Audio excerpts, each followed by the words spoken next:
President Donald Trump is making waves around the Middle East. He flew directly over Israel, kind of ignoring us, and went straight to Saudi Arabia and then Qatar. He secured investment agreements for America over $1 trillion with Saudi Arabia, Qatar, the United Arab Emirates, including a $600 billion pledge from Saudi Arabia, a $200 billion Boeing jet deal with Qatar, and a $200 billion in commercial deals with the United Arab Emirates. Specific agreements include a $142 billion defense partnership with Saudi Arabia, preparing for Iran, a $10 billion semiconductor project with the Saudi AI company Humane, and the UAE promised to invest $4 billion in Oklahoma in an aluminum smelter. Now, I don't know what to say. Those numbers are so big. When Netanyahu met Trump, he gave him a present. He gave him a gold plated beeper as a gift, a reminder to the beeper operation that wiped off Hezbollah trying to impress Trump. Qatar gave Trump a $400 million plane. A gold plated beeper versus a $400 million plane. That is the story right there. With the eyes of a businessman with dollars and investment opportunities, it makes sense to fly right over Israel and go directly to Qatar. Trump is a deal maker. He's not a diplomat. Israel was simply ignored this trip. Trump wasn't here for Israel. He was here in the Middle East for America, as he should be. And in the eyes of rationality, it's in America's interest to make good with the Arab countries who align against Iran and are interested in doing business with America. And Trump, he's not a traditional Bible believing Christian. He's a businessman and a deal maker, and that's exactly what he's doing. And there's an idea that Asaph, who is a developer, who is redhead, who is a fast food loving, immediate gratification Western world represented by Donald Trump, and Yishmael, the Arab world, will join forces in the end of days and unite against Israel.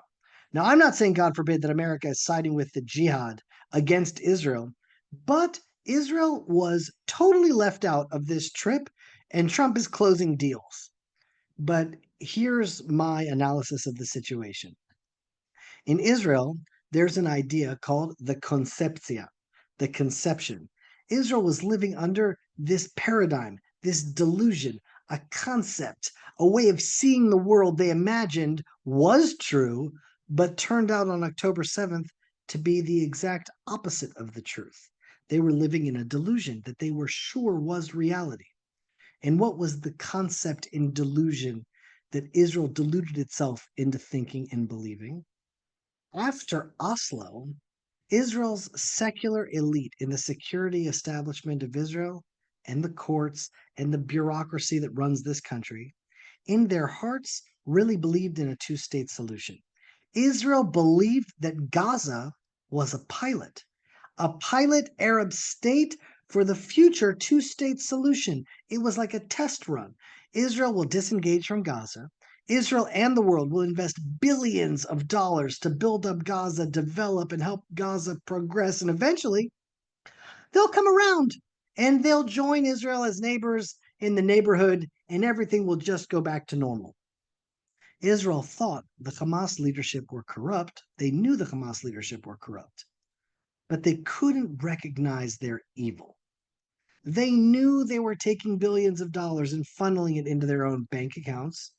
They thought, okay, they're corrupt, they're greedy, they're taking money. They thought that was it.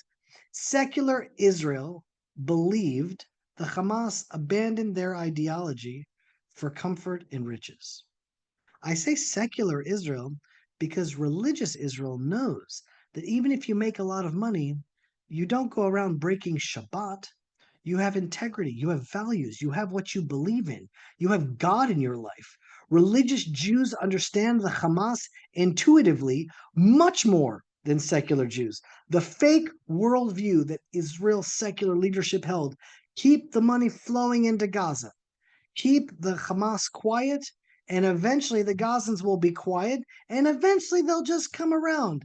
Israel had no idea They didn't conceive that the Gazan leadership was not only corrupt, but they remained deeply ideological and religiously committed to death and war with Israel.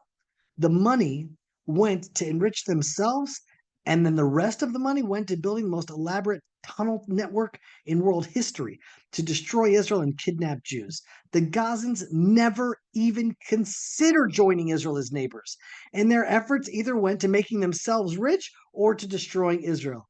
Every map in Gaza, in every home, and in every school, shows all of Israel as a part of an Arab caliphate, not as a two-state solution where the Jews have one state and the Arabs have another state. They just wanted the annihilation of Israel, and Israel lived in this conceptia, in this concept that they deluded themselves. And I'll tell you what I'm seeing right now. President Trump is falling into the exact same concept that Israel fell into before October 7th.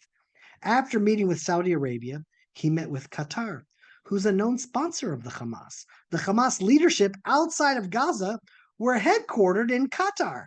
Al Jazeera, the news outlet that was set up among the Hamas terrorists during October 7th, they're headquartered in Qatar.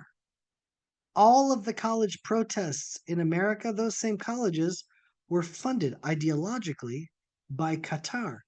They're not businessmen alone. They have a real ideology that's not about to change.